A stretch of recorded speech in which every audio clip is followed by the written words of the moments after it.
So today I'm very lucky to introduce a very, very old friend of mine who has achieved some of the greatest things in this game at an early age and right the way through. I've known Jamie for 40 years and also his family, and it's a brilliant day for a chat with the wonderful Jamie Lewis. Thank you for joining me today, Jamie. Thank you, Kevin. Thank you. So, as you know, I'm doing these interviews to try and extract knowledge from people, to have an interesting conversation, to see if I can tease some special things from you in terms of helping not only myself, for you to reminisce and recall things, but to help others as well in their games. So, let's start. Where did it all start for you, and what's the story? Well, many years ago, really, my dad being a teacher, we went to France basically on holiday, and we would go for usually a month at a time. So, mum and dad got into playing on a campsite once, and yeah, it kind of went from there. Really, I think I was probably 8 or 9 when I got my first kind of set of ball. Not, it was more the kind of the dog ball, those sorts of things, playing on campsites, playing on the lane in front of wherever we were with my brother and my sister, really, and mum and dad as well. And then we came back to England every year, and dad, I can't remember what year it was, but he met. I don't remember. I probably do remember John Nicholson. I met John Nicholson, who was at that time the treasurer of the British Petanque Association at the time, the BPA. Just a random meet, really. With him, Dad met him in a pub, got chatting to him, started talking to him about this game, and Dad said, "Well, I played that on the campsite. Is there?" And it just went from there, basically. In the Acton Square in Council. And it went from there, basically. And yeah, mum and dad played a lot. As kids, we used to go with them. I was talking to somebody at the weekend, actually, Graham Lewis, no relation, but Graham, and I was talking to him about, just as kids, we just early on a Sunday morning, we'd be stuck in the car, half asleep, fall asleep, and we could travel around the country, and mum and dad would be playing ball, basically. And as kids, we were there. We'd be practicing or playing or playing in fields or wherever it was. And then, eventually we started playing as well. And we entered competitions locally and went from there, really. That's yourself and your sister Catherine. Yeah, I'm a brother Dave as well. Yeah, And Dave right, played as Dave as well. well. All three of us played very much. Yeah, a lot. Yeah, arguably, I would say my sister was the better player out of the three of us. Probably got the most natural talent for it. So yeah. Well, I know Catherine. She was a formidable opponent back in the 80s and 90s, as were yourself, Yeah. and as you still are. I know Catherine lives in France now, so Yeah. something works with all your family holidays. Yeah. Well, I say ironic. She ended up one of the campsites we used to go to. She ended up marrying the owner's son. Wow. They had a bit of a kind of like, I say, a holiday romance. It was really a holiday romance, really, kind of like. And they back in the day when it was pen pals and sending letters backwards forwards. But we'd go to the same campsite every year. Yeah. So she's ended up marrying Damien. Lives out there and lives on that campsite and runs that campsite now. Wow, So what a story. Petanque yeah, it's a small, small world, isn't yeah, it? absolutely. Yeah. So obviously you've been playing now, well, as you say, since you were 8. So I'm guessing you're around 45 now? 50 now, Kevin. I'm 50 50 now. now. Yeah, Wow. getting closer to the vets. Getting to closer to the vets, actually. So And you're a teacher by profession, yes, so you yeah. will know all about the pedagogical aspects of petanque. And interesting, I had a very good conversation with Becky, who's also a teacher, and I'm guessing that you've helped and mentored people along the way as well. Would that be right? Yeah, I think it's. I mean, it's. I think it's important you do. I mean, along the way, it, if asked, certainly. I mean, I'm not one of those people who kind of like forces or force my opinion on people very often. But if asked over the years, I've been asked by certain people to help out. JJ Inkley, and anybody who's in our region. Right? I mean, obviously, I'm. I live in Leicester. I live in the East Midlands. But I haven't played for the East Midlands for many years. I've been playing for Chiltern for oh crikey, probably about 15 years now. Yeah. So, but I mean, even this weekend we played the coach competition, and we played against a young lad I was saying to you earlier, a young lad Yes. called Xander, who's from the Mercia region, and they were playing really, really well. Really really great little player as well.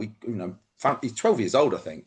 And during the game, Sean and I was playing with Sean Prendergast, and there was a point, and his dad was playing. And the dad was trying to kind of say to him this, and Sean and I said, "Look, do you mind if we say, you know, what we would do in this situation?" And he said, "No, go for it." And he said, "Look, if you're going to play this ball in a certain way, you want to play it in a way that you've got a good percentage shot. So if you play a shot in here, it could play into our ball, it could rest on our ball, it could go through and knock the cosh back to your three.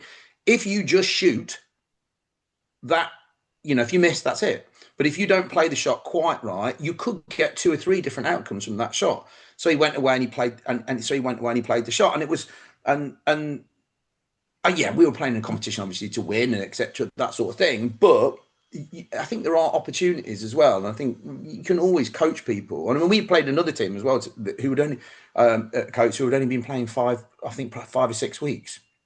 So even then, during the game, we were talking to them and saying, kind of like, and because it was obvious they hadn't been playing the game for very long. So yeah, giving them a bit of advice as you go along, and I think it is important.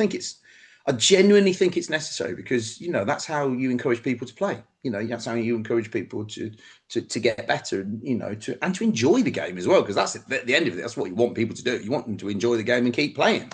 So yeah, yeah. Exactly that. And Coates is great for that because it has people at the top level like yourself, and it has people who've just joined. And Xander, you mentioned Xander, and his dad Jay actually beat me in the, and I was not happy at all, but They I were took my very, they loss were very well. good. Yeah, he They were played very, superb. They were very superb. well. I mean, I think we eventually beat them 13-6, but the first 4 or 5 ends, um, it was very, very close. I mean, they were very aggressive and very kind of, and Sean and I were quite, wow, this is what we weren't expecting that, to be that. And it was very good. They were very good. Yeah, they were Yeah, very good. no, it was good. And interesting that you said about, helping others. Part of this channel and my whole YouTube is to help others and to motivate them, to inspire them, and to tease and get little tips from people like yourself. So, could you, in that spirit, describe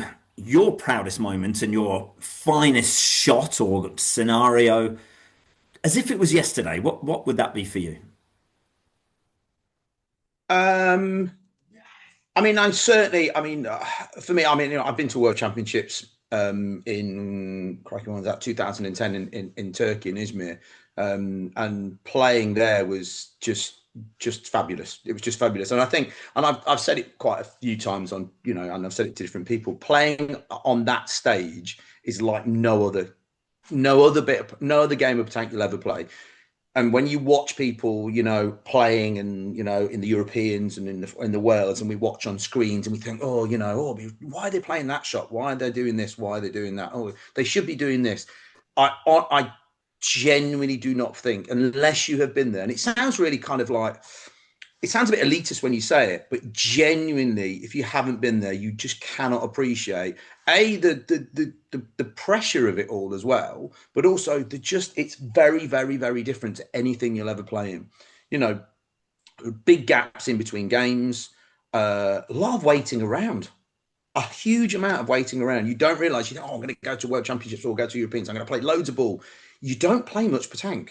You literally, you're there for 4 or 5 days, and you're on the piece for very short periods of time. And okay, you might practice out the piece if there are a piece outside or there are a practice piece, etc. And you'll do a bit of that.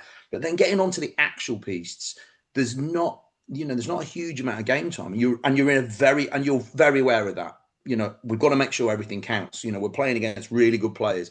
We've got to be playing 5 or 6 ball every end, because we don't, that's it. We're going to get smashed. You are going to get royally beaten. So that pressure constantly to play consistent ball. So yeah, I mean, I think going to the World Championships is probably the pinnacle of what I've done in terms of playing ball, and going there and realizing I think in a way it was really interesting because I've always been quite confident in my own ability in playing and etc. And I think, but I'd done quite a bit up until that point. Going to the Worlds in 2010. I'd won regionals. I'd run in the East Midlands regional singles when I think I was 17, and I was kind of I'd run regional doubles. I'd won this. I'd won that. So, but it was weird because I got to the World Championships and we played the Swiss system. And we played 5 matches and we won 4 out of 5. We ended up losing our 5th game to Belgium. And the Belgian coach came over to us. I was playing with Matt Everston and Dean Seville and Lee Jameson. And we had, who was our coach? Oh, I forgot his name. That's age for you. French guy. Lived in London, owned loads of properties.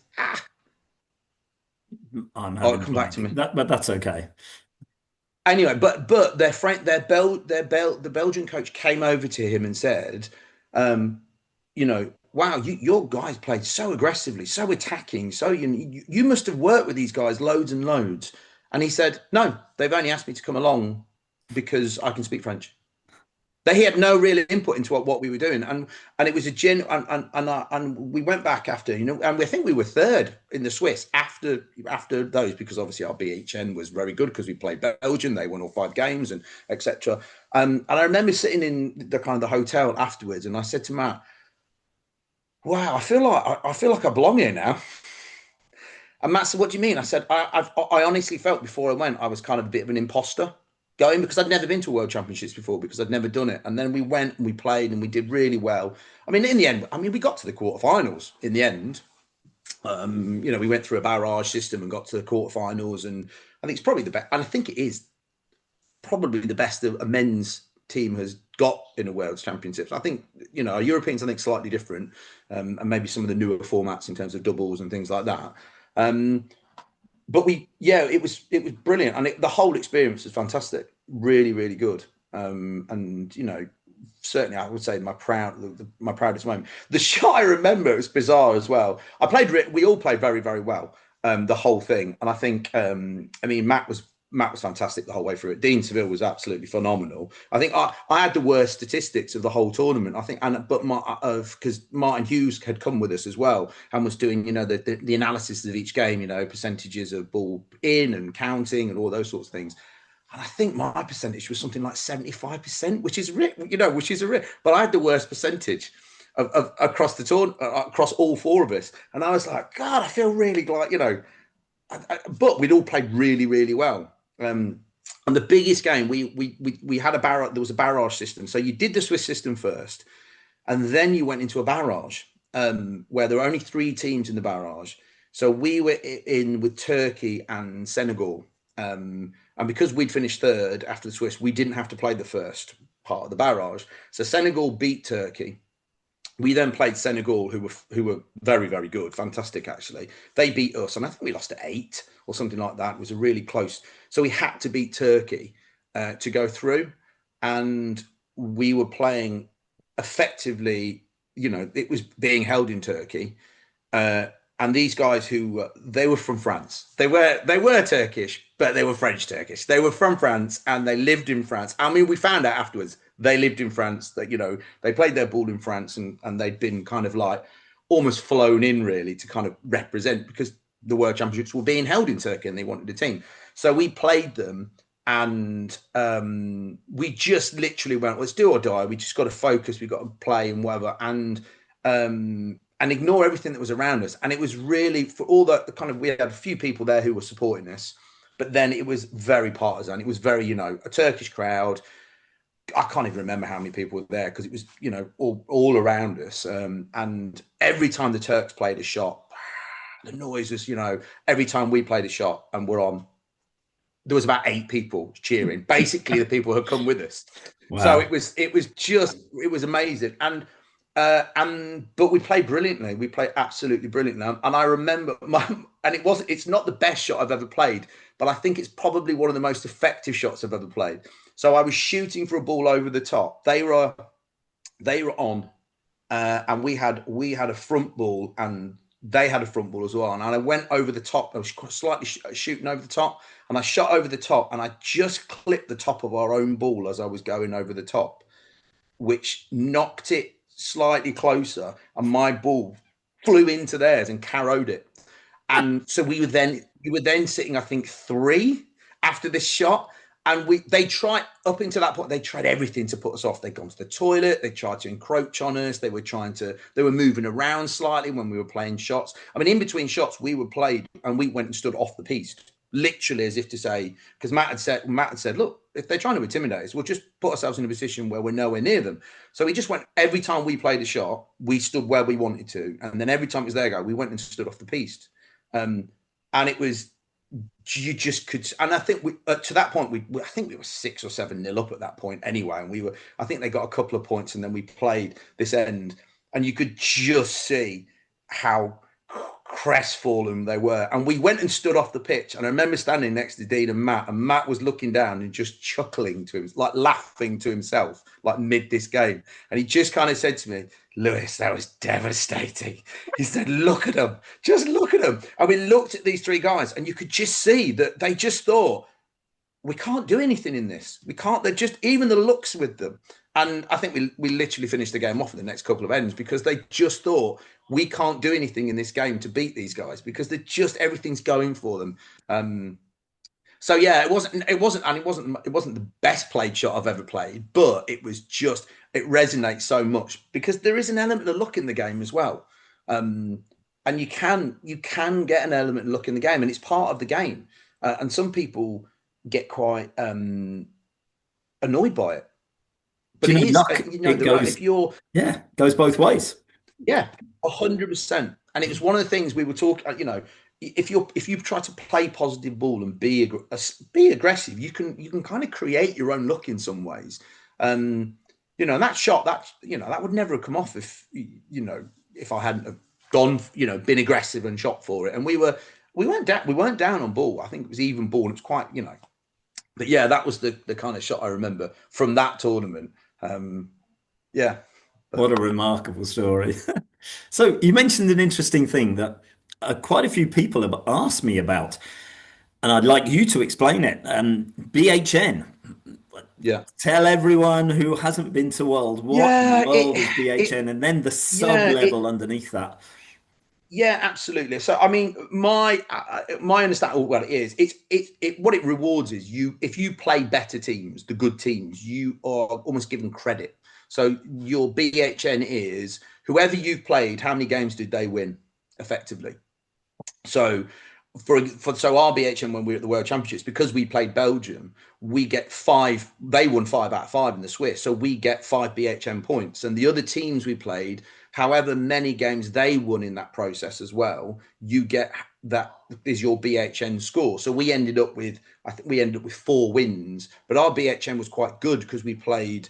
Oh God, we played Poland, we played Canada, who were good. They were again French Canadians. We played a Malaysian team who won quite a few. So our BHN was quite high. So if you play the better teams and lose, your BHN is quite, which helps you if you are on 2 wins or 3 wins, because if you play better teams, your BHN will probably be higher than others. So if you play inverted commas easier teams and they then go on to not win as many games, your BHN won't be as high because so you're sort of rewarded for playing tougher teams, for better teams effectively.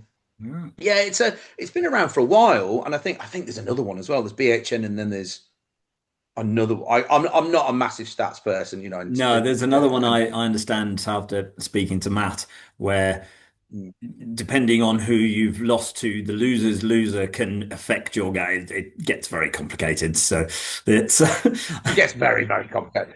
Sometimes it gets very complicated. I mean, I think the game actually, I think over the years has got all those sorts of things have made it more complicated. And intrinsically, it's a very simple game. You've got to get the closest person to that jack. I mean that, and I think there's a lot of things in our game that are so, and I think stuff behind the scenes as well, but very complicated. And actually, it's a very simple game. It's a very simple game. you say that. I had a really good conversation recently where I was shown a particular video where someone said, it's a very simple game. You just put the ball next to the cochonnet. And it was the Thai team, this is going back quite a while, against Malaysia. I think it's still on YouTube. And the Thais, they're very controlled, shall we say, by the coach and by the delegation. So they put a ball up, it gets shot. They put another one up, it gets shot. The Madagascans are not particularly carrowing, but their ball is staying on the piste.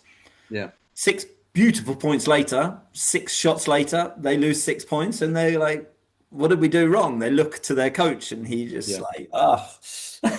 So it isn't always a matter of getting as close. It's strategic No. play, which, Very much, very much. yeah, And I think there's that balance, isn't there, between, I mean, I very much, it's ball in hand. How many ball have you got in hand? You know, what's lying on the ground? And in some cases, well, in quite a lot, I think, and I think it's not necessarily how close you are to a ball as well. You know, I think the depends what I think. Kind of, it all depends on kind of the level that you're playing at. Really, I think when you start out in the game, you're thinking, right, I need to get close to that jack. I need to be close to it. I need to be close to it. I need to be close to it. But then as you get further and further up, actually being close to the cosh isn't necessarily a good thing. You yes. know, being too close to it. You know, often when you go, oh, that's too good a ball. You know, you'll hear people saying, because if, especially if you're playing against certain people, you know, well, they're going to just hit that ball, or they're going to hit that ball and stay.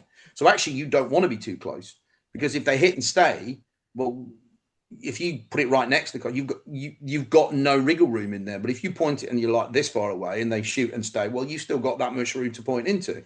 Especially if Exactly. they've only got one ball left to shoot and all that sort of stuff. So there is a lot. I think there is a lot of tactics involved, and it all depends on how many ball you got left in your hands, effectively. Exactly. And you'll know from playing in France, and I know I play a lot in France, is often there's a high shooting mentality. And it's quite obvious because they say, well, if I shoot that ball and I hit, that's good because that ball is Yeah, not going to score because it's yeah, off the terrain. And yeah, it's quite a and simplistic and viewpoint. yeah, and there's a mentality. You know, if you're going into an end, so we're throwing first. So we've got the cosh, we throw the cosh, we're throwing first. So the chances are we'll lose this end. So, you know, especially if you're playing against good teams. So the idea is, right, we're going to lose this end, but let's make sure that however many points we lose is very small. You know, one or two is fine. You know, three or four, not so good.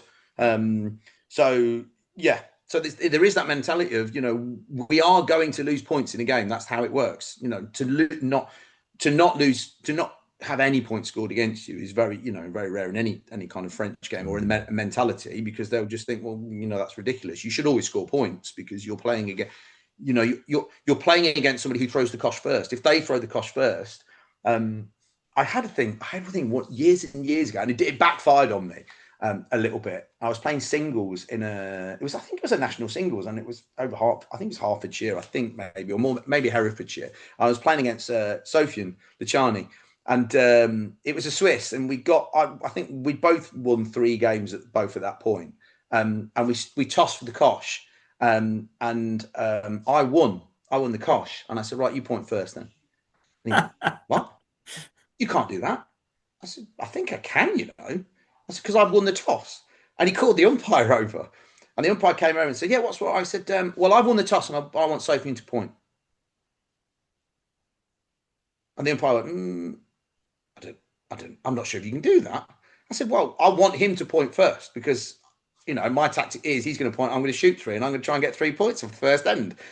And they checked at that time, check the actual, and he went, oh, no, he's right. He can give you the cash to point first. And he pointed his first one on, I shot it. He pointed his second one, I shot it. He pointed his third one, and I clipped it, and I only got 1 point. And he got 1 point. And he said, you see, that backfired. And I went, yeah, but Sophie, you're pointing first again. I'm just going to do it again. And he did beat me in the end. He did beat me in the end, because I think the other thing is, I think a lot of people think singles is kind of like a point, but actually shooters should win singles games. They should win singles games, because basically if you shoot people's ball out, and I remember, again, it was a national singles, and I was playing against Jack Blows, actually. And it was lit. That's what I did. I just shot and shot and shot, and the odd point here and there to get points. But I shot and shot and shot, and I was shooting quite well on the day. And I think we were playing at Exeter where I could, and also it was a pitch where it was quite. I could just drop in front as well. As long as I had my line, I was dropping in front. And we got to about 5 or 6 ends in, and I think I was 7-1 up. And he said, "Oh." And you're killing me, Lewis. You're killing me. I said, yeah, but because I'm just gonna, and that's it. Shooters should always win singles games, realistically, and unless you're in on a really, I don't know, even not even on a really technical piece, you should be able to, beat a pointer. Well, especially with some of the power and the players that we have in the UK, there's often a prevalence to play not to win rather than playing to win, which Mm, is a contradiction in terms, but there's this safety element of, well, let's just point in and crowd around the cochonnet and try and lose just one, yeah, even just because they've missed one ball. And yeah. yeah. What's your opinion on that? I think there is that, yeah. I think if you watch playing in kind of like the nationals and the kind of like, I think a lot of people would think, oh, we'll have one shot.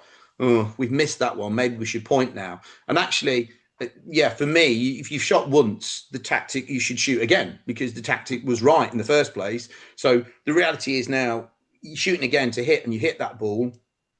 The tactics haven't really changed. What it means is realistically, the chances are you shouldn't win this end. But they point on again, we'll shoot again, and then you limit how many they score because then they will be pointing first, and then effectively, realistically, going second, you should be in a stronger position because you will be throwing the last ball, so you should be. And as you said that example of the Thais and the Madagascans. That the Thais and the Madagascans in that game, once you get, I mean, there's a point as well, isn't there, where you think, all right, I mean, I've seen ends where, and I think a few years ago, I remember playing with Hervé and Jerome, and we played in end, and Hervé used to say, and this is a number of years ago now, there aren't any teams that will shoot and hit six ball. There aren't any teams that shoot six. People will hit 4 or 5 ball, but they'll always miss one. But now I mean, I do generally think, playing in teams now, people will hit. There are teams that will hit 6 out of 6. They will hit 6 out of 6, and they will potentially take 4, 5, or 6, depending on where those ball, have ended up, or etc. So I think that mentality of being aggressive and shooting quick, early, and irrelevant of how close it is. Because some people are, you have to shoot because it's this close. It's about how many ball you got in your hand and the point of the game as well. If you're, especially if you're, I mean, sometimes people will do it when they're behind. They'll go, oh, we've got to shoot 6 now because we're behind. Well, that for me, that mentality is no. You should just start games like that. You haven't got the cost. They point, shoot you shoot you 6. You could be 5-6 nil up straight away, and then that puts people on the back foot straight away. So it's that aggressive way of playing. I think. And that's then, but well, the difference there. It's all about that's about skill set, and it's about being able to produce those shots and be able to and it's that marrying up then, isn't it, of what you want to do and what you're capable of doing at the same time. And I think some people, when you play them, you can see, I don't think they'll point because they don't think they can do that, and that might be true. That might be true because they haven't got to that level where they can shoot consistently and hit a lot of ball. But I genuinely think there are more and more people who are trying to play more aggressively and practicing and focusing on their shooting and that, as well as pointing, because you need to practice. Obviously, you need to practice that. I Of mean, I course. still, crikey, even now, took Sean Prendergast, he'll tell you that's the biggest part of my game that I've got to improve. So, which I think probably is because even from a very young age, that's what I wanted to be. I wanted to be a shooter, and I wanted to, so shooting was the thing I practiced. And even now, I will practice shooting rather than, although I will mix it up a little bit in what I do. So that's interesting because obviously you've been playing the game a long time, and as you say, your natural preferred position is shooter. What does your training regime look like now? And what did it look like in the early days? Just to give people the opportunity to see the difference. I mean, in the early days, I was suppose. I mean, I was very lucky because I had my brother and my sister, and we basically, my mum and dad, we built a piste in our back garden. We had a piste in our back garden, so we would just go out in the garden and play against each other. We would play, we would play singles games against each other. It was just the two of us. If there was three of us, we would play. We used to play a game where it was like doubles, but one person would be the shooter, and but you were so you would shoot for both people. So um, it's not actually it's not complicated. It's quite difficult to explain. So you both so every end the person who shot would change. So the person who won the end would then become the shooter, and they would then shoot for the other two people. So the other two people would then call the shots what they had to play for you, but they would have kind of a couple of shooting ball for you. So you would play three ball and then the shooter would play two shooting ball. So you would say to that person, right, you shoot that ball, and do that. So the shooter then would practice shooting, but they could only shoot. That was the rule. So you could only shoot, and then if you were the person pointing or shooting, you could do either. So then if you won the end, you then became the shooter, and the other two would be playing almost like a singles game, but you could only score points by being one of the people who was playing. So we would play this game as kids. We would play this game all the time, over and over, and we'd go out in the garden, we'd over and over. So my training regime as a kid really was just playing ball with my brother and sister in the back garden, over and over and over again, playing this game. Or if it was me, or if you go out on your own, we just go out in the back garden and just shoot ball. Nowadays, because being an adult and life and all these other things, getting chance to practice, I will go and I'll go down. I'll find somewhere. I'll go and practice with two sets of balls. So I'll set up like little shooting scenarios. No, three ball in a row, shoot the back one, shoot the other one over the top, shoot that one, or three ball next to each other at 6 and 7 and 8, and practice that. And then I'll play singles games against it. I'll play a singles game against myself. So I'll be pointing one up, shooting, doing that sort of thing, and practicing. I also do the shooting discipline as well. So I'll mark that out, and I'll practice doing that as well. It's Theatre tricky because precision is great to yeah, focus the mind, definitely. yeah, absolutely, and it's I mean it is hard. That's tricky. That is a really tricky thing to do. Um, yeah, and I think again, I think people often think that's a very easy thing to do.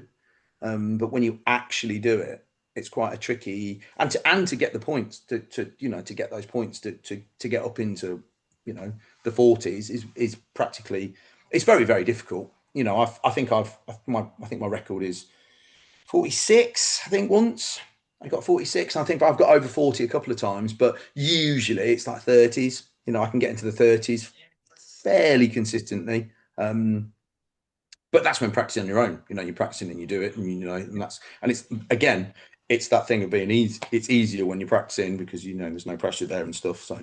One of my Yeah, things is making your practice your play, and this is part yeah. of the mental thing that I'm going to be delivering on in future videos for people. But what's your approach to the mental game? It's interesting because over the years, when I was playing for Bulldog, over the years, a lot of the guys I play with, and Johnny Silver, we used to comment in quite a lot.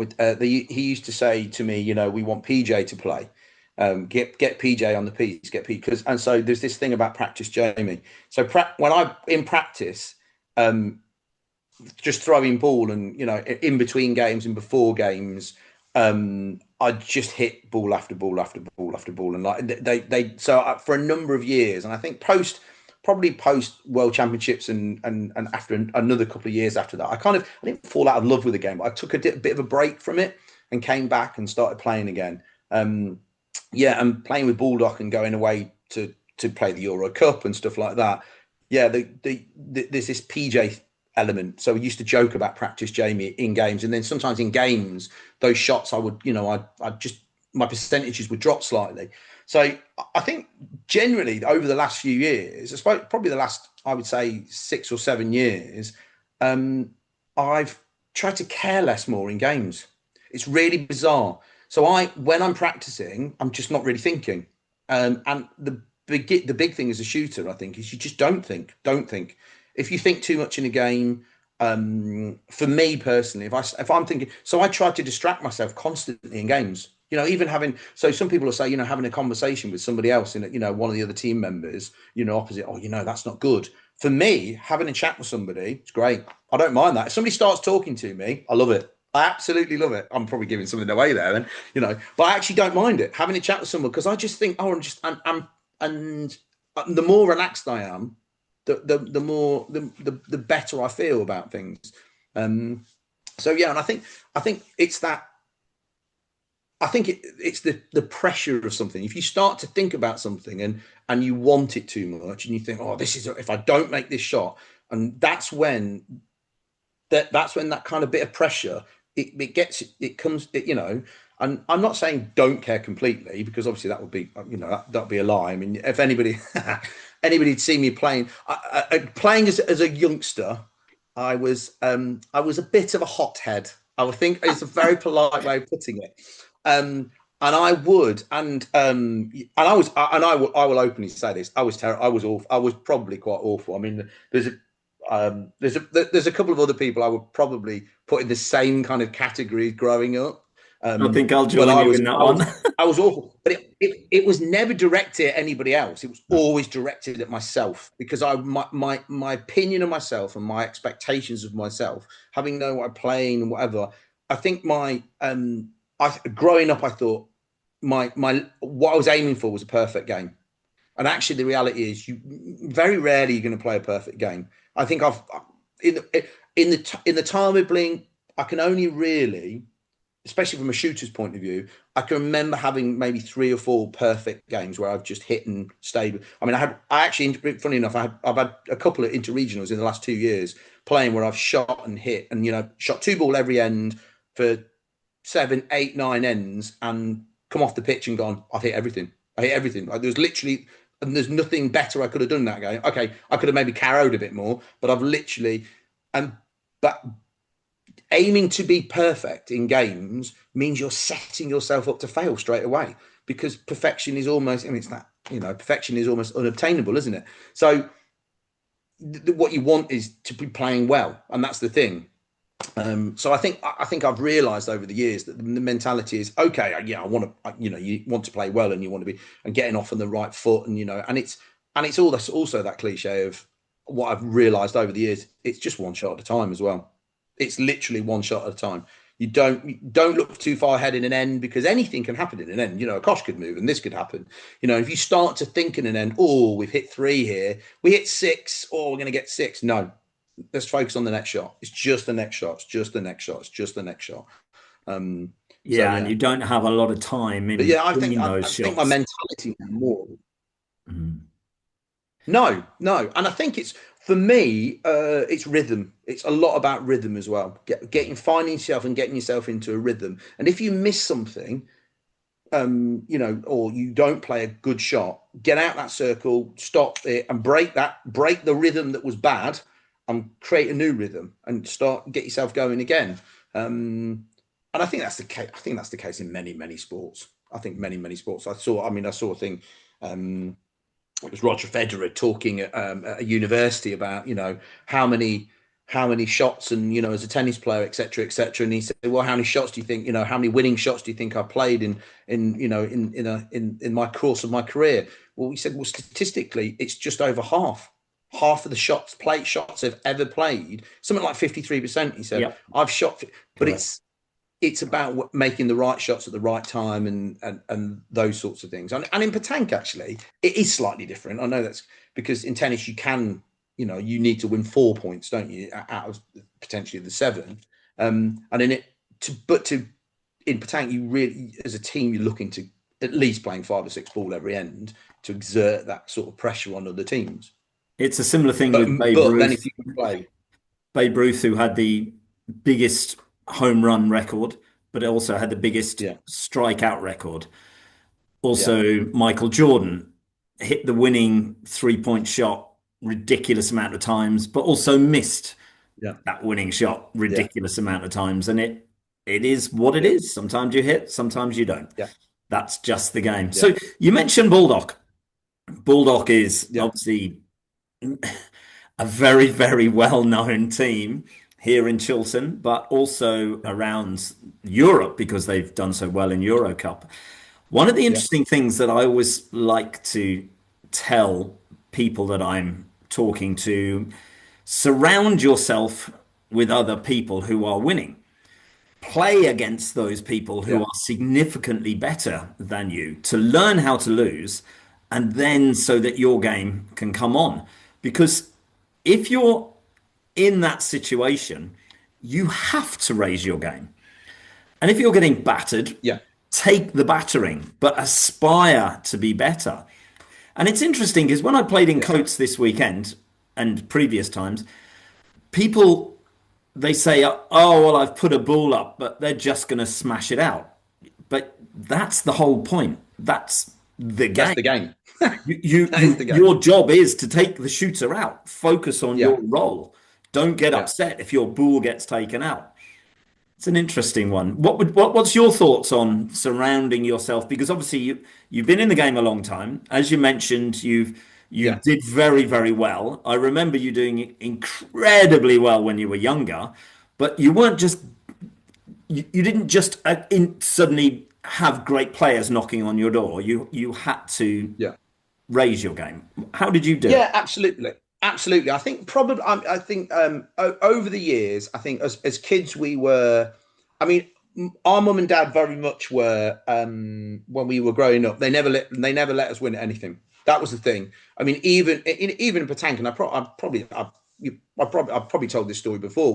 We as kids, we played as a team together. I think we were, I don't know, I think we were maybe 13 and 11 and 9, and we were playing in the East Midlands. It wasn't the main competition, it was the plate competition.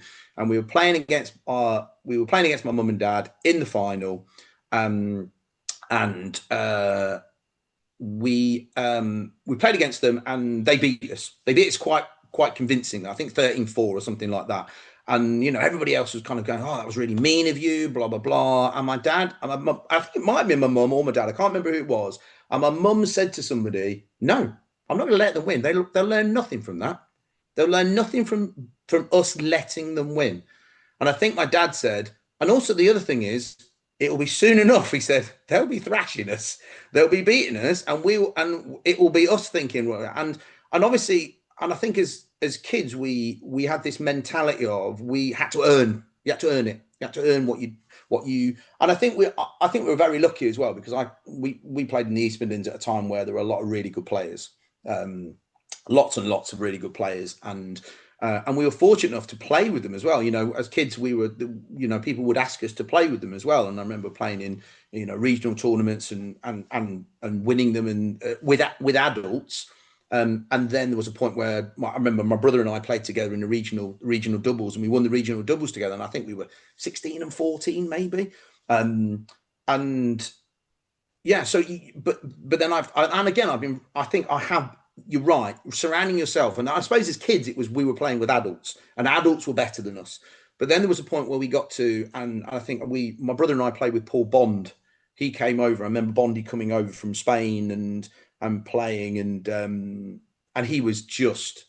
We thought we were playing well. We thought we were good, and then we played with Paul, and Paul was just, as a 16-year-old, he was just another. He was absolutely fantastic. Another level, Just totally. Yeah, carrying ball after ball after ball after ball. yeah. Oh, absolutely. And we played the juniors the year before, and I can't remember who we played with. And they were too old. They were too old to play. And mum and dad were in Eastman. I think my dad was the president at the time, and Paul had moved to the area. Well, I say East Midlands as an area because East Midlands back then was huge. I think it went all the way up to like Chesterley Street, and where is considered to be the Northern region and Yorkshire now, and all those sorts of things, all those regions. And he came down and to practice. We met him one Saturday morning. His mum drove all the way down to Thurmaston. You remember the Willow in Thurmaston Yeah. in Leicester? And we pulled up and we went to get out of the car. And Dad said, because Paul was on the piste practicing, just throwing ball down. And Dad said, "No, don't get out of the car." And we sat and we watched him. And he 3 or 4 ends just up and down, just throwing the ball up himself to the cosh, shooting carrow, shooting carrow. Came back the other way, lobbed his ball up, shooting carrow, shooting carrow. And he didn't know we were watching him. And my brother, we sat there and we watched him. And my brother, at that point, and we were going to enter the national juniors, we sat there at that point, and my brother looked at me and went, "We're winning the national juniors." And we got out. He went and met him, and we did. And because he was just another level. Because he'd been living in Spain, he was playing daily over there with really good players. Um, yeah. So, and I think I have been quite fortunate over. I would consider, over the years I've been playing, I've watched some very, very good players as well. And I think one of the things I do remember doing a lot as a kid, we would travel with mum and dad, and we would go to places like Norfolk Square, or we would go to the big events, and we would play in them all. But then when it got down to kind of like the back ends of competitions, as kids, we would go and sit by the side of the piste and watch. Where we would watch these players play. The likes of Bruno and Michelle and from Norfolk Square and all those guys, and the Jarretts, who were from Kent and things like Yeah. that, and these people who probably people don't even remember now, but watching them, and Barry Scott, to be fair to Barry, watching Barry Scott as well, because Barry Scott was winning everything back in the day. So watching and then thinking, right, how do we play like that? I want to emulate that. I want to do that. I want to do what they're doing, and what they're doing is they're doing this. So let's go, and practice. And I think, but I have been very fortunate over the years, playing in the East Midlands, and then playing at the Half Crown, the West Midlands, with Hervé and Jerome and Sophie, and then 2010. It was 2010 because when I went to the Worlds, we qualified for the Worlds, and Matt Everston had said to me, "We're going to start a team in Chiltern, and you want you to come play with us as well. But if you do that, you're going to have to join the Chiltern region." And I was like, "Well, that's okay. I'll come and play with the Chiltern region." And I've been playing there ever since. As I say, it's been over 15 years now. And as you say, with the balled up team, very quickly we had a good set of players, and consistently we've had good players. And I think that's the thing. And in between games and playing against each other and just watching each other play. And the other thing has been, because we've had good players, and I think Meadow are like this now. I think a lot of teams, um, it's the camaraderie you have as well, and the chemistry that you have with people. Yes, it's also about how well you play and pushing each other and expecting. I mean, because you expect that as well. And there's also an element of not wanting to let your other teammates down as well, because you know how good they are, and you need to play with those players. You think to yourself, right, I've got to improve my game to play with those, because I don't want to let my teammates down. I don't, I don't want to be the reason we lose games. So you do kind of improve, and you think about, right, what have I got to do? And I think I've been lucky as well of having been abroad and played abroad and seen people play. Um, you know what you've got to try and emulate. You know what you've got to try and do. And the reality is, if you want to get better, you just have to go away and practice. That's the thing. But then, as you say, put yourself in those positions to actually play against the better players, and etc. So Obviously, one of my there's a whole questions load. was, yeah, one of my questions was about teamwork and teammates, and you've Yeah. answered it before I've even asked it. But it leads me on to what do you look for and what do you value in a teammate if you were to choose a totally different team? I think, yeah, number one, you're kind of looking for people. I mean, I will say, I think I've been very lucky over the years that I have played with people who I consider to be my friends, and who have been, and even now, the new regional team I play with. So I played with Keith Flack, and playing with Dan Hill and playing with Vince this year. Previous years, I played with Keith and played with Reece Gould, and Play with me Josh once. Templeton as well. Yeah, yeah, yeah, yeah. And but I think I suppose what I don't know if I don't think it's necessarily something I kind of like mentally do. I kind of like go, right. Okay, I'm going to pick a person who's this, and this. I think I probably gravitate towards people who I enjoy playing with, and I kind of, I know that I will, in a way, complement, if that makes sense. I mean, I know Sean said it this weekend. So and I don't think Sean will mind me saying this because I think he's very aware of it. That Sean's quite a difficult person to play with. A lot of people, I think, don't think many people. Well, no, that's not true. Not many.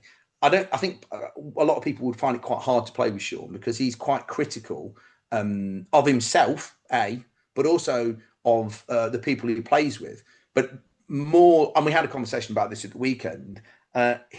Because he expects what he thinks what people are as a player. He expects them to be like that. He has a picture of what a player is, and if you don't perform to that level, he is kind of disappointed. And the thing with Sean is he will he will tut and he will make little comments. He doesn't most. I actually don't generally think he realizes he's doing it a lot of the time. And he said, we've played together loads of times. We've done really well. And he said, why do you play with me? And I said, do you know what? The thing is, so I've learned to ignore you.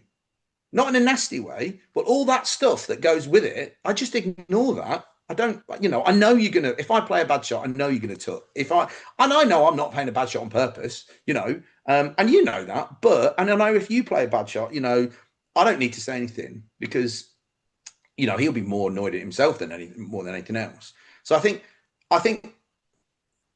for me, when I play with somebody, I kind of, I'm a very positive player anyway, so I'm very kind of like supportive, and I consider myself to be a fairly good teammate anyway.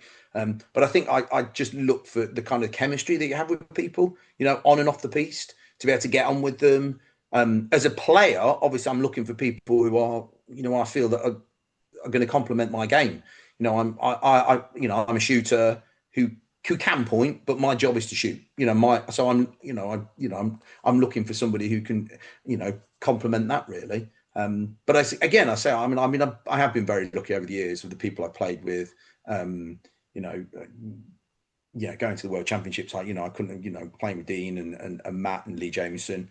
I number of times have been when we went to the World Championships, we did the qualifying. It was a four team playoff. And I played. We started the first game, and the first 3 or 4 ends, I didn't play very well at all, and I subbed myself out, and Matt and Lee, and I didn't play again for the rest of the day. So I literally got to a World Championships and I played 3 ends, and I was pretty bad in those 3 ends, and I subbed myself out. And when we played the next game and they said, right, are you going to play? I said, no, you carry on playing because you just won that game, and they won that game. And they carried on playing. And I remember Nicky Baxter taking a mickey out of me saying, are you going to carry the luggage? Is that why you're going to the Worlds? And I was like, I'm hoping I'm going to have a little bit more participation than that. And actually, it turned out I played quite a lot when we went to the Worlds. And because of, we won our first game, we carried on like that. So, yeah, I think it's finding the people you play well with. I think. It's tricky, isn't it? I think it's a balance. I think you're looking for people who can play well, who complement you as well in terms of the people you play with. Because sometimes you do see teams and you just instantly think, who's pointing in that team? Or who's doing that in this team? They may all 3 of them be really, really good players individually, or they played really, really well in teams the year before. But the reason they played really well in those teams is because they were playing with players who complemented them. And then you can get 3 fantastic players together, but it can be a bit of a shambles because they don't complement each other. They don't necessarily, the dynamic doesn't work. And who's doing this, who's doing that, or even you have this second guessing. Well, you've got 2 players who could do the same thing. Well, who's going to do that? Well, is that person who's shooting playing with somebody who thinks they're a shooter as well? They're playing in the middle, but are they thinking, well, I should be the shooter? And is that shooter thinking, are they thinking that?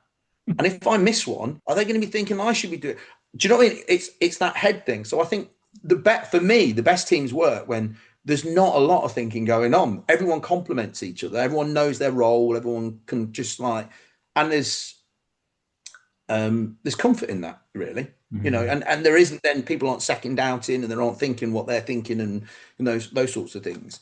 And I think it's like yeah, it's communication as well, isn't it? I mean, you've got to be able to communicate with people well, and talk about things, and and then at times not have to talk about things. Know what you're going to be doing.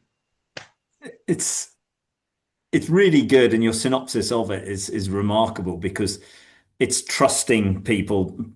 Some of my previous interviews, they've said trust is Yeah, imperative. And as you've said, the ability to ignore the tuts or the rolling of the eyes or yeah, whatever it is, because nobody throws a bad ball deliberately. a It's hundred percent, um, a hundred percent. tell me about the early days, because I recall Perno, Piador, Yeah, the big tournaments yeah, back in the day. And yeah, for some of the people who weren't around in those days, when it was, as Simon Bird correctly said, the golden days of British pétanque, there was a huge amount of shooting that people don't believe. But, yeah, I recall, you won a huge tournament when you were very young. So yeah. tell everyone about that. Yeah, I mean, the Perno competitions and the Piat d'Or competitions, I remember those being huge. I mean, and I don't think that's kind of like, the passing of time and, a slight geriatrics going on. I think it's more, there was huge participation. There were tournaments, competitions. I remember going to things and there were over 100 teams. That's this weekend at Coates this weekend, 102 teams. That it feels quite nostalgic because, I didn't always play in those competitions because I was, a bit too young to play in them as well. But I remember going to them and there were being huge amount, and they were held on, vast areas, large areas like the Piat d'Or competitions. They were held at, on those they weren't astroturfs back then, were they? They were the multi surfaces, and they were huge areas, and over 100 teams playing in things. Stately homes, all And I sorts think of things. yeah, home pier point, all these, they're just huge areas being, and there are a lot of people playing. And I think and yes, the standard of ball was good. The standard ball was very good. I think, I think there's a, it's very easy to kind of say, oh, people are playing the game now. The game is better now because we're more aggressive. And I don't think necessarily that's true. I think the game was played at a very high level. There was a lot of shooting involved. There was a lot of, very aggressive play. I think the difference is, I think the standard maybe because there were so many people playing. Lots of people went to these competitions who weren't necessarily at the higher standard. So there were teams who were, but they went to compete, they went to play. Whereas I think now, not as many people go to competitions because they think, no, I'm not going to win it, or I'm not going to get to a point. So they just don't enter those competitions. They'll go and play elsewhere. They'll go and play in other competitions, but they won't go to national events. I mean, yeah, the Perno. I remember. Well, I was 16 when we won the Perno, and I played with my dad and I played with Ted Lloyd. And you had to qualify to get to the Perno final. And I think we played at, I can't remember exactly where it was, but it was a stately home somewhere. Um, and I remember playing against Nessie Webb, and we had to win one more game to get through. I think, yeah, it had to be like the top two or the top four, I think, to get through to the finals. And there were, I think there were 60 or 70 teams there, and we got to a point and we just had to get through. And it was in our league game, and we were through anyway.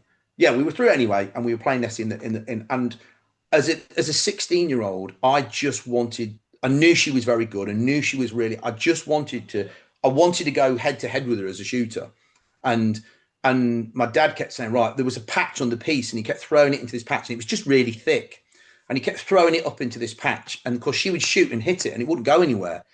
And I remember saying to my dad, why do you keep doing that? Because we can't shoot in there. He said, you're right, they can't shoot in there. We'll just point into that gap there and we'll take points. And we did, and we beat them. But after the game, I was so annoyed. I was so annoyed because I hadn't been able to go toe to toe with a shooter. I wanted her to shoot and hit our ball, and then we get in the circle and hit her ball, and to just go to toe to toe. Yeah, and we went, and they qualified as well. I mean, they went on I think they went on to win it, or they went on to, and we finished fourth, I think, and we qualified to get to the Perno finals. Um, And again, I think there were 64 teams there, and it was at the Haycock in over Neenway. But but my dad from the very beginning said, "Oh no, we'll just have fun while we're here and we'll relax and whatever." What I remember about the day was it rained pretty much the whole day, I think, and it rained on and off all day, and then we managed to get through our group. I think we won 2 games. I think we won our first, we lost our middle one. And my dad kind of said, "Oh, there's probably not much chance of us going through now. Let's just enjoy the next game." We won that and we got through. And then I remember, I remember it categorically now. I mean, my dad said to us, "Oh," and I said to him, "Oh, how much do you think we're winning any money yet?" "Oh no, not yet, not yet." And I think we got. I think it went to it went to 16. I think it just went to 16 going through, and then there was a gold and there was a silver and there was a. And he said, "No, no, no, we won't be winning any money yet, Jamie. We won't be winning any money yet." So we played the game, and it absolutely leathered it down, and it was just we were sodden, and we played, and and we won that game. We got to last 8, and my dad. And I said, "Oh, do you want, oh, maybe a couple of quid. It'll be maybe enough for a Chinese on the way home or something like that." Carried on raining, and we played teams, and we played a couple of games. But we just, and it was a bit of a leveler, I think.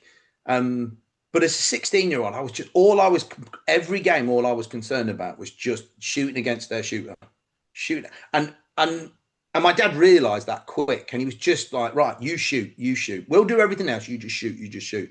And we ended up. I mean, it was terrible conditions. And I think we very much played the conditions better than anybody else, and we ended up winning it. And we ended up winning like £3,000 as a winner. But we got to the final, and I said, "All right, Dad, we got to be winning some money now." And obviously, naively as a 16-year-old, he went, "Yeah, well, yeah, if we win it, we'll win a few quid now." And I don't even think I knew how much money we were going to win. I was just playing because we were playing Petanque. That was all I was really bothered about. A bit naively, I suppose. But yeah, the standard was still good though. I mean, this is back when Dad pointed. Ted was in the middle, and he Ted Lloyd could point and shoot from the middle, very well. Yeah, and I just shot and shot and shot, and that's all. That's all he said to me. Just shoot ball. That's all you got to worry about. Just shoot, just shoot, just shoot. Move their ball, move their ball, move their ball. And that was all it was. So yeah, and I think it was great. I mean, because then afterwards, I was like, "Oh my, I've got £1,000. I've got as a 16-year-old, what 1991 it would have been £1,000. I was like, "What am I going to do with £1,000? What am I going to do with it?" And we were driving back, and I said to my dad as we were driving, "Can I get a Chinese?" And my dad was like, "I think you can get a few Chinese, Jay. I think you can get 1 or 2 with the money we've won here." And that, so yeah. So I mean, but I think that there's this comparison quite often. People, I think everybody will do that. They'll compare, what is a sport like now? What was it like in the past? And I think everybody does that. It's like, who was the greatest? Is it Pele? Is it whoever? Is it blah blah? Is it Maradona? Is it whatever? And I think in some respects, I think there's no point in doing that. There's no real point in saying, what was Tank like back then? It was very different times, very different circumstances. The way the game is played is different. I think I do think it is. I do think the game is more aggressive now. I think teams are. I don't think the skill levels are necessarily higher, but I think maybe the way a lot more people view the game. I think back then, I think there were a smaller group of people who would be more aggressive and shoot more. But I think now more people try to play like that. I think. Which ironically I think can make the game more open, and it can make the games quicker. Because if people are shooting more, but then they're missing and they're not quite, it makes it a little bit trickier, or it makes the games quicker, and it makes things look like because the games can play out more quickly, rather than if you play against a team who are being very defensive and you're shooting, and it does sometimes make the game slower and take longer. The outcome isn't necessarily going to be different, I'll be honest, because I think if you play against a team who are very defensive and you're playing against a team who are shooting well, the team who are shooting well are going to win. It might take longer, I think but they the should game, win. the days of the 3 hour games are now Yeah. almost done because of the 1 minute factor. But Mm. there is an awful lot of shot cochonnays and things that come in that may not necessarily have been so prevalent. And Yeah. so, a couple of quick fire questions, because obviously I'm conscious of your time and you've been very, very generous, because as a teacher, you get a small window of relaxation and um, secret tips. You've given an awful lot of gold today. Is there a Yeah. secret one you can just sort of share between you and me that you think might help my game and Um, we won't share with anyone else? do you know what? For me, I know and it sounds cliche, but enjoy the game. I mean, I think being there and playing and don't my thing, and more I've realised is enjoy it. You know, especially if you're playing a game. And like, I mean, I'll say, I mean, I'll say quite openly, I will go into every competition, and my mindset is, I want to win it. Now, how realistic that is, it's questionable nowadays. But the mindset for me, mindset is always, I want to win. I want to win every game. I want to win every game, whether I'm playing Wednesday night league game, or I'm playing a regional, or I'm playing a national. I want to win every single game. Or I'm playing on a campsite or whatever. It's always, but always just enjoy it, have fun with it. I mean, I think that's the key for me. Yeah, enjoy the game. It is, and as I said, it's a simple game. It's an enjoyable game. Well, it should Yeah. be. Anyone can play it, and it's very difficult to be good. Well, absolutely. So, Yeah, well, yeah, and I think yeah, very much. so favorite brand of bull, favorite model, and why? It used to be the CX2s. I used to just the way that I could play with them and the grip on them. They discontinued. I don't know if they started making them again, but they discontinued them. I play with the RCCs now, and over the years I've played with different ball Tonairs and different ones. But the RCCs I really enjoy. Yeah, I really enjoy playing them. They're just the way for me the way I can grip them and I hold them, and they don't they they don't tend to kind of slip too badly, but just yeah, I tend to. A lot of people play with cloths and the stuff and that sort of thing as well. I don't really like playing with a cloth. I just like to have just nothing in my hands really, and just and very often when I've got my ball in my hands, I'm kind of moving them around in my hands, and kind of like swapping them from one hand to another and stuff, and just it's the tactility of them, I suppose, having them in my hands. So yeah, but yeah, I've played with those for a few years now, and yeah, I really like playing with those. Brilliant. So, dream team, alive, dead, two options, UK Yeah, and international. yeah. Who's your dream team and why? Well, oh, crikey. I mean, probably the UK. I play. I mean, I've played with a lot of players over the years. Um, I, I mean, I play. I mean, the best I've ever done when at the World Championships. I played with, I played with Matt Everston, and I played with Dean Seville, and they were just playing with those guys was fantastic. I would probably say now, as a shooter, because obviously I would consider myself to be the shooter in the team. I would say Jack blows, because I think without blowing too much smoke up his posterior, I think he's probably one of the most naturally gifted players I've ever played alongside and played with.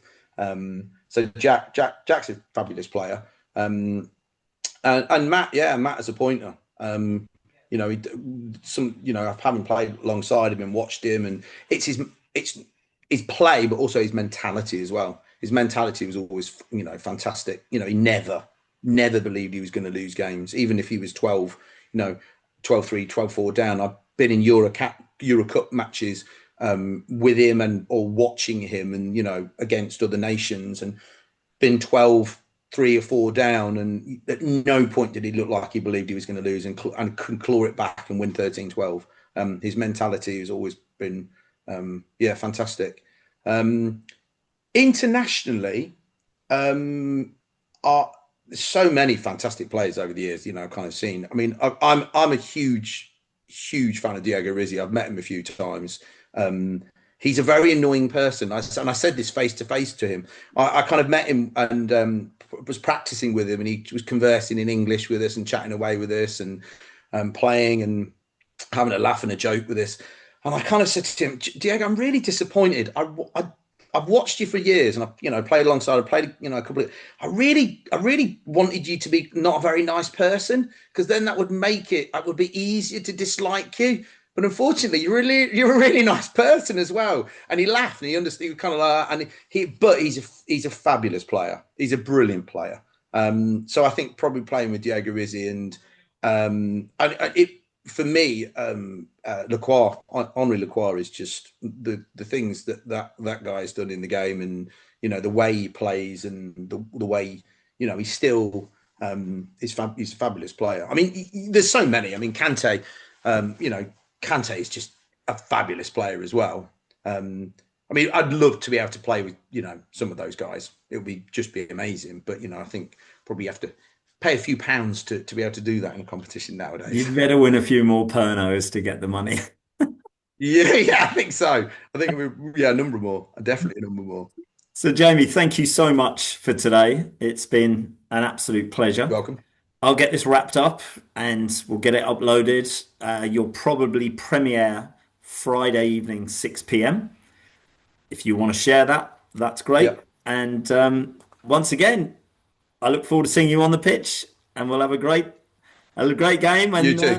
I'm going to have to You need beat to be you coming. though the next time I play you. Yeah, well, a few insights there. A few insights there. Don't talk to me. There's the first one. Don't have a conversation with me. I've learned all your secrets. Cheers, buddy.